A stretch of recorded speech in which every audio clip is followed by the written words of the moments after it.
we've just been flagged down of an individual over by Jack in the Box that's holding a sign up that has profanities on it. We'll be en route to check it out. 10-4, you advise the sign has profanities on it? Yeah, the sign the gentleman's holding up has an iPhone that's attached to it, and it's got in very large letters different profanities. Hey everybody, it's James Freeman. Hey guys, today I'm bringing you the story of Winston Knowles, also known as Otto the Watchdog on YouTube, and a handful of individuals who are employed by an organization called the Royce City Police Department. I want to stress that the people who have done the things that have been done to Otto the Watchdog are real people. They use the name Royce City Police Department to make it seem as if some fictional entity is doing these things to human beings.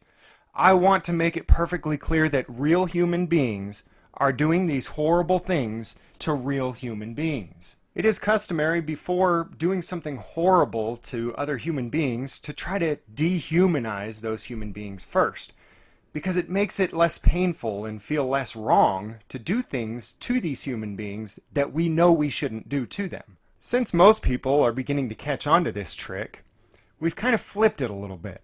Now, instead of pretending that the person being attacked isn't human, we pretend that the attacker is more than human, superior to humans.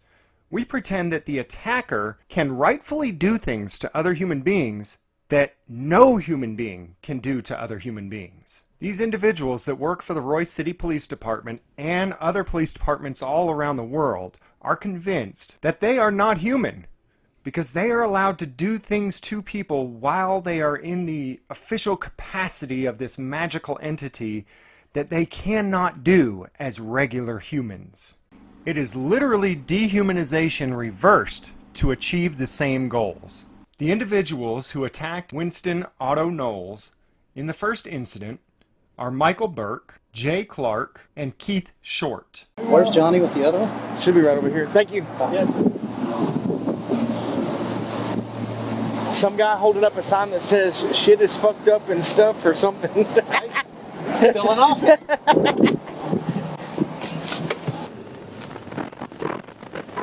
742. I'll be out with that other subject. Be North Service Road 548.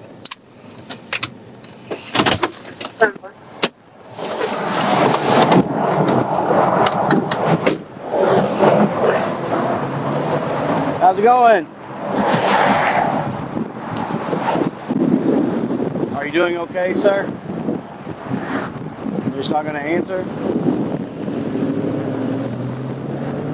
We're getting reports that your signs have profanity. Can I check them to make sure that they don't? And then you can stand here all day long if you want to.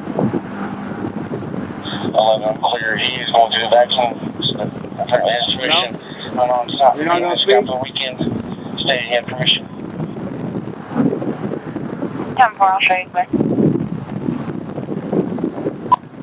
742. 711. Go ahead and head over here.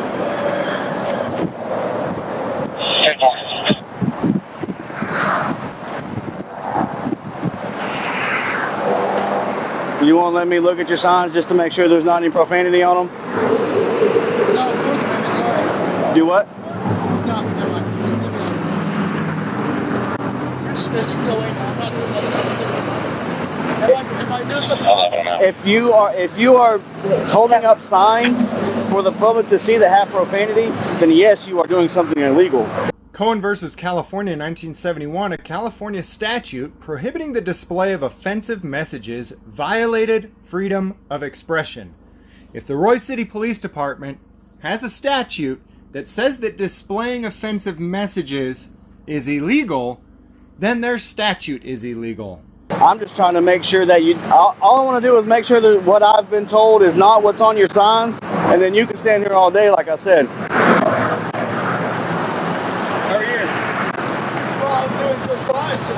And I've already heard you say a cuss word once, so... What do your other signs say, sir?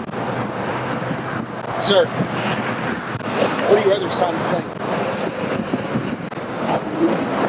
What am I doing? That's your other signs.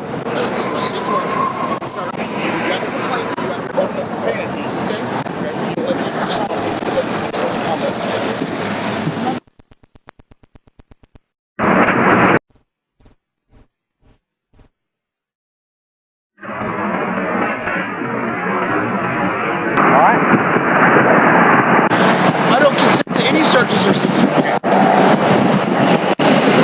it's offensive to people that are driving by.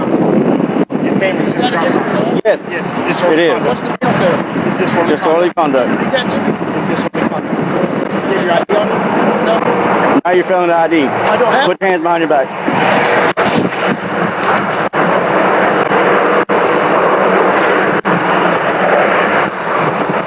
Roll over.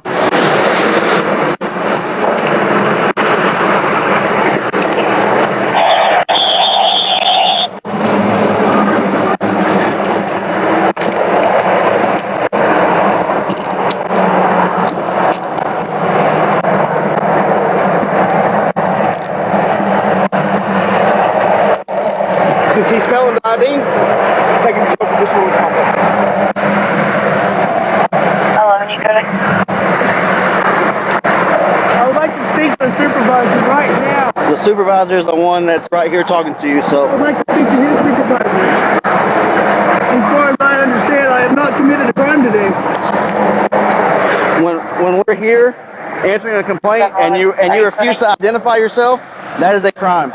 Texas Penal Code 38.02, failure to identify. A person commits an offense if he intentionally refuses to give his name, residence, address, or date of birth to a peace officer who has lawfully arrested the person and requested the information. When we're here answering a complaint and you refuse to identify yourself, that is a crime. 726, I'm out with them. When you're displaying these signs and people are calling because it's offensive to them, that is another crime. Here's a few audio excerpts from Cohen versus California, where the Supreme Court ruled that offensive speech is protected speech.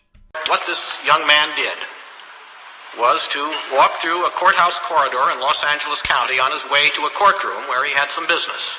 While walking through that corridor, he was wearing a jacket upon which were inscribed the words, "Fuck the draft." Also were inscribed the words, "Stop war," and several peace symbols. When he entered the courtroom, he took off his jacket and held it folded. When he left the courtroom, he was arrested for disturbing the peace, specifically engaging in tumultuous and offensive conduct. In this respect, it's no different, is it, from what it would be if he'd been picked up out on the street in front of the building or in any other public place? Exactly, Mr. Chief Justice. I think that's precise. I think it's important at the outset to point out to the court that there was no violence, no component of violence present. Pointing out, as it does, as it can do, depending upon this court's decision, the very vital distinction between dissent, which may be offensive to people, some people may not like it, but non-violent dissent is terribly important. We submit, Your Honors, that this court make clear that distinction, that dissent by its very nature involves the right to be offensive. If non-offensive dissent is almost a contradiction in terms, because if it's non-offensive, it means you agree with it. When you're displaying these signs and people are calling because it's offensive to them, that is another crime. So yes, you have committed a crime. You committed two. You didn't warn me. We don't have to warn you. Ignorance of the law. His partner never let him finish, but I'm going to take a wild guess and say that he was about to say that ignorance of the law is no excuse. So now that I've shown you that these individuals, Keith Short, Jay Clark, and Michael Burke, are ignorant of the law, I'm sure you're curious what these men will have to do to make restitution to the individual that they harmed through either their ignorance or their maliciousness. I'll give you a hint. It starts with a nothing and it ends with a nothing. I asked you politely to see your signs, and you said no. Consent to any searches or seizures of my property or my person. I'm not. You ain't gonna fit in that. We're not going to have a court right here. No. Is that your cell phone and tripod? If it's not, I'm gonna leave it sitting here. If it is, I'm gonna take it and put it up so somebody doesn't steal it. But if you want to act this way, I'll leave it sitting here and let somebody steal it. Why would you do that? Okay. We don't know who the stuff that is. Yep. Okay. I have a question. What am I being arrested for? Disorderly conduct, and failed ID. Ask questions. You had opportunity to ask things right. You know what? Nobody even asked me to identify. All you did is ask me if I had ID. And I don't have it. Let me explain something to you, young man. We're not holding court on the side of the road with you, okay? Well, you're arresting me. We're not holding court with you on the side of the road. I have handcuffs. Any questions you have, you can ask the jail or you can ask the court. You gonna get up? I can't. Okay. Roll back over and I'll help you out. I'm not sure if I can do that either. I would like to see your supervisor right now before you assault me any further. We're not. I am being assaulted. I have not committed a crime. I have not committed a crime. Get up. I have not committed a crime. I can't get up. You're hurting me. You're hurting me. Then get up. I cannot get Then up get like up. this. I can't get up like this. When they lift you up, I'm trying to get up. Please get up. Well, assist me up instead of trying to. We're trying to help you up. Lift you up. Yes, you are. I've seen the game before. Roll up to your knees and they will assist you up. Roll up to my knees. I'm a fat man. Okay. Help me to my knees. We already have one. All over when you want. Now they'll lift you straight up. Stand up. Okay, help me up.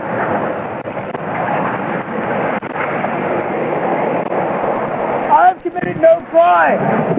I have committed no crime whatsoever. Please get my equipment. That's not yours. Remember, I asked you earlier. Come on. You're gonna leave my shit on the side of the road. Get my equipment. Get my equipment. Don't tell me what to do. These events and this arrest happened a couple of months ago. Justin Pulliam spent a ton of time and effort ripping these records, this dash cam footage, and all of the probable cause affidavits. All of this information was not just willingly given up by the Royce City Police Department. Now, I wasn't really surprised that these officers would be stupid enough to arrest somebody for protected free speech on a public right-of-way. That wasn't all that surprising to me. But I asked Justin, how the hell did a magistrate sign off on the probable cause affidavit? Because the cops may be ignorant of this, but a magistrate knows that this is unlawful, that this was an unlawful arrest, and that this was a blatant violation of Otto's First Amendment rights. So he sent me the probable cause affidavit here, and you can go ahead and pause and read through it. I'm not going to do that right now. But if you look at the bottom, there's no signature on the magistrate. It appears that they have redacted the criminal human being who has been told that he is more than human because he is in the position of magistrate. It appears that they've redacted his name. The human being who signed this is Mark Russo. Mark Russo knew that there was no probable cause to arrest somebody for exercising free speech on a public right-of-way. Mark Russo knew that what these officers did was not just wrong, was not just illegal, was a violation, a blatant violation of Otto the Watchdog's First Amendment right to free speech and expression. He signed it anyway. A judicial complaint has already been filed, which is very similar to a officer complaint. When you complain to police about other police, they do an internal investigation. The judicial complaint was filed. Other judges, yeah, no, I'm serious. That's how it works. His colleagues, Mark Russo's colleagues, looked over it and said that and determined that Mark Russo had done nothing wrong by knowingly signing a probable cause affidavit that had no probable cause. But the events you've seen so far aren't even the worst part. The day before Otto was supposed to show up in court for these charges, he was camping nearby the courthouse with his 2 children. It's been told to me that the police were called because someone reported that they were playing with laser pointers out in the field. They showed up and pointed guns at Otto and his children, and then arrested Otto for felony child endangerment for camping without running water and electricity. Hey, stay! I have children! You're scaring my children!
Hey,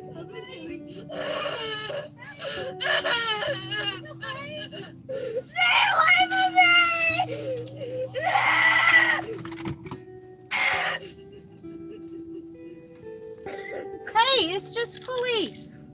I don't want to go. Okay, hey. Hey, I'm Stephanie. I'm Stephanie. Okay, honey? No, it's okay. Okay? I promise. I promise I'm not going to hurt you. I promise. I want to make sure you guys are okay. Okay? What's your name? You don't want to tell me your name? Are you okay? What's wrong? He's not going to jail. He's not going to jail. Going to jail. What's your name? You'll come off in a minute.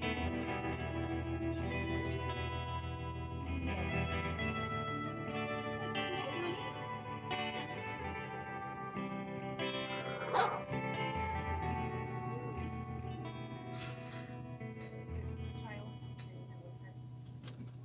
Is your mom? Is your mom?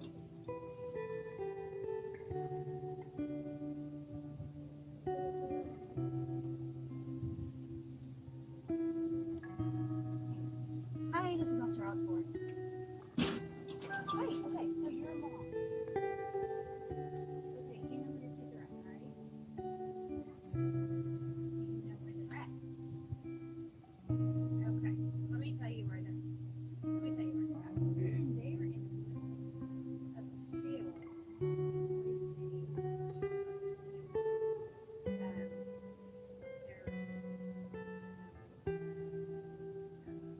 Somebody actually told me that they were right lasers and saw them and were concerned about your kids.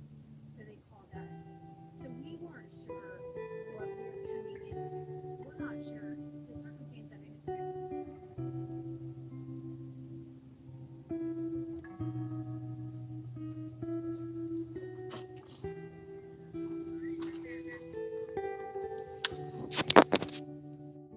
well, here, hang on one sec. When we figure out